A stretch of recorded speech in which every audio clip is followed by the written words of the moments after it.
Kwa hivyo familia yote ambayo iko na mila na desturi, iko na mapokeo ya wazee ama ya ulimwenguni, mambo ambayo haujui yalitokea wapi, lakini unaona familia wanafuatisha yale mambo, ujue kwamba ile familia, ule ukoo ama ile kabila wamewahi kuwa na mzimu, na hata leo hii wanaabudu huo mzimu. Na maandiko yanasema ya kwamba watu wasije wakauweka kwenye mateka kwa mafundisho kama hayo, kama sio mafundisho ya Kristo. Bwana Yesu asifiwe sana. Na ndio maana unafaa, kama umetokea kwenye familia ambao mizimu ilikuwa inaabudiwa, ukajua umuhimu wa kujikomboa kwa kutumia damu ya Yesu Kristo.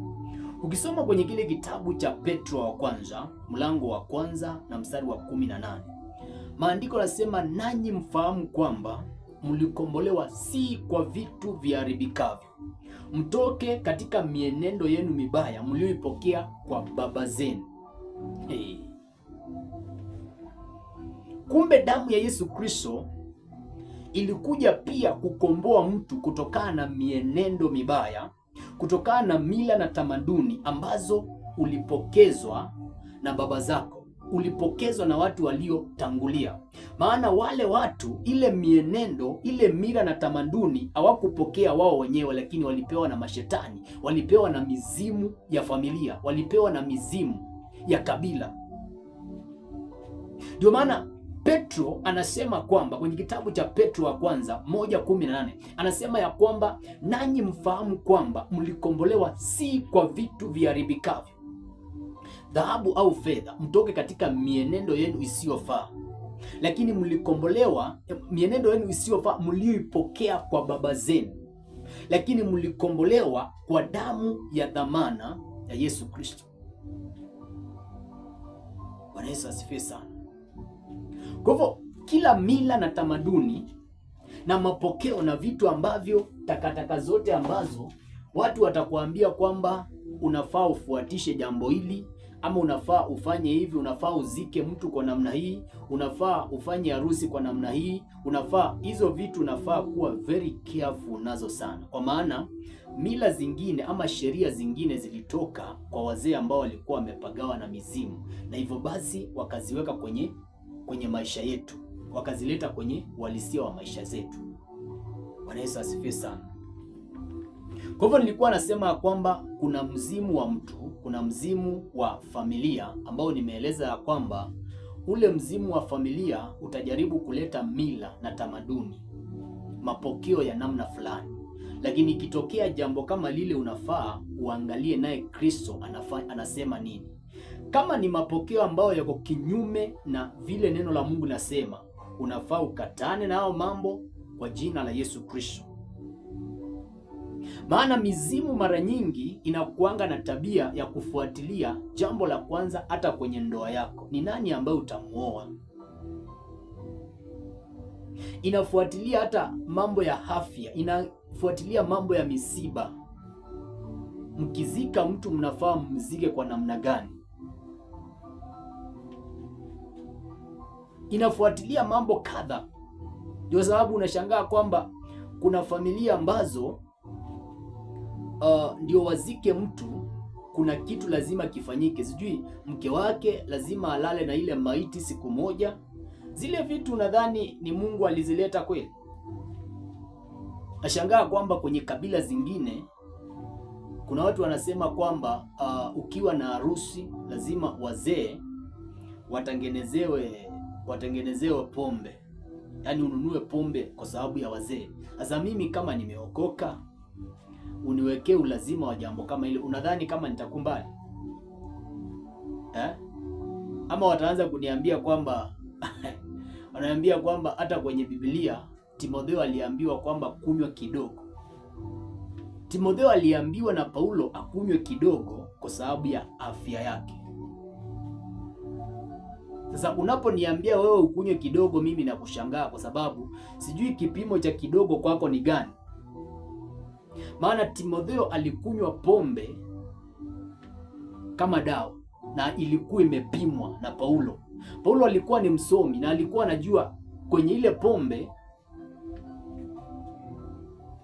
kutakuwa na madini ya kumtibia Timotheo ile shida yake ya tumbo, maana huyu kijana Timotheo alikuwa na shida yake ya tumbo ambayo ilikuwa inamsumbua. Ndio maana nauliza, nataka nikuulize swali. Sasa wewe unaponiambia kwamba Biblia inasema ukunywe kidogo, wewe mwenyewe uko na shida ya tumbo? Na namba 2, kama uko na shida ya tumbo, umeenda hospitalini ukakosa kutibiwa mpaka ukakunywa pombe ndio shida ishi? Maana wakati ule hakukuwa na chemist ambazo zinapima dawa, lakini leo hii tuko na chemist ambazo ukiwa na shida ya tumbo unatibiwa. Kwa hivyo ukiniambia kwamba lazima ati wazee wakunywe pombe, wakunywe kidogo kwa sababu imeandikwa kwenye Biblia, mimi nitakataa. Kwa sababu Timotheo alikunywa kwa sababu ya shida ya tumbo. Niambie kwamba kunywe, nitakuuliza kiasi cha kidogo ni gani, ni kipi na ni kwa nini? Bwana Yesu asifiwe sana. Kwa hivyo kuna mizimu ya kabila. Kwa mfano kabila ya Waluya, unasikia watakuambia kwamba lazima mtoto aende kunyolewa na baba yake. Sijajua, lakini wao wenyewe wanajua kitu kama hicho kipo. Kwenye kabila yetu wakati wa mtoto kuzaliwa, kuna watu ambao wako na mila ya kwamba huyu mtoto lazima kitofu chake kikatwe na kizikwe mahali. Mimi nasema kwamba wakati wa misiba, wakati wa marehemu kuzikwa, lazima vitu fulani zifanyike, lazima nguo zake zipelekwe kwa mtu fulani. Mimi sikujua baba yangu ama waliotangulia walipokufa nguo zao zilipelekwa kwa nani, lakini na imani ya kwamba kuna watu walitokea wakaeleza vitu kama zile, kwa sababu nimezaliwa kwenye familia ambao ni ya mizimu. Bwana Yesu asifiwe sana. Kwa hivyo kuna mzimu wa familia, kuna mzimu wa eneo, kuna mzimu wa eneo. Tunapoongelea kuhusiana na mzimu wa eneo, ni mahali kama kichakani. Shangaa kwamba ukiingia kwenye ule msitu lazima ufanye ibada za namna fulani, maana usipofanya zile ibada, watu wanasema mtu akiingia kwenye ule msitu kama hajafanya zile ibada atatoka, hatarudi, maana atauliwa kule. Kuna maeneo mengine ni kichaka, lakini kuna madini kama machwali, kuna dhahabu, lakini kuna tamaduni na mila ya kwamba ukienda kutafuta dhahabu kule, ama ukienda kutafuta yale madini, lazima ufanye ibada fulani, lazima upeleke zawadi fulani kwa nyoka fulani ambaye analinda kile kichaka, umpumbaze kwa namna fulani. Hizo ni mila na tamaduni ambazo zinafanywa kwa sababu ya mzimu wa eneo.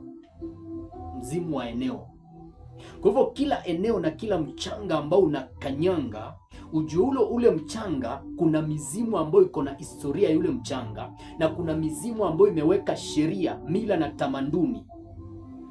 Na kama mtumishi wa Mungu ama mtu ambaye ameokoka, ukikosa kujua hizo vitu, ama hata kama hujajua, ukose kuwa na nguvu ndani yako ya kuvunja hizo sheria ambazo zimewekwa kwenye mchanga, ndio unajipata kwamba unaenda maeneo fulani, unakanyanga mchanga fulani, lakini unarudi kule miguu yako ikiwa imevimba, kwa sababu umekanyanga eneo la mzimu. Umekanyanga eneo ambalo mzimu umetawala katika ile eneo, na hukuwa na nguvu kwenye miguu yako. Na walikuwa wanaongopa kwamba ukikanyanga kule umiliki, maana maandiko yasema kwamba kwenye kitabu cha Yoshua mlango wa 1 mstari wa 3, maandiko yasema kwamba mahali popote ambapo mtakanyanga kwa nyao zenu mtakuwa mmemiliki. Watu wengi ambao mtu anaenda eneo fulani anakanyanga eneo lile, lakini anatoka kule akiwa na shida kwenye miguu yake, ni kwa sababu atakuwa amekanyanga eneo la mzimu, lakini hakuwa na nguvu za kiroho.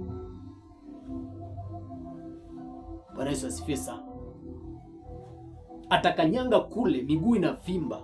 Maandiko yasema kwamba mahali popote ambapo mtaenda, lakini mkose kukaribishwa, mnafaa mgugute mavumbi ya miguuni na mtakuwa mmeachia adhabu. Kwa hivyo miguu huwa inatumika katika kutoa adhabu.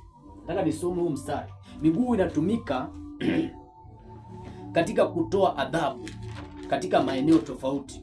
Na ukikanyanga katika maeneo ambao yale maeneo yamemilikiwa na mizimu, mara nyingi mizimu inaongopa kwamba ile eneo unaweza ukafanyeje, ile eneo unaweza ukalimiliki. Kwenye kile kitabu cha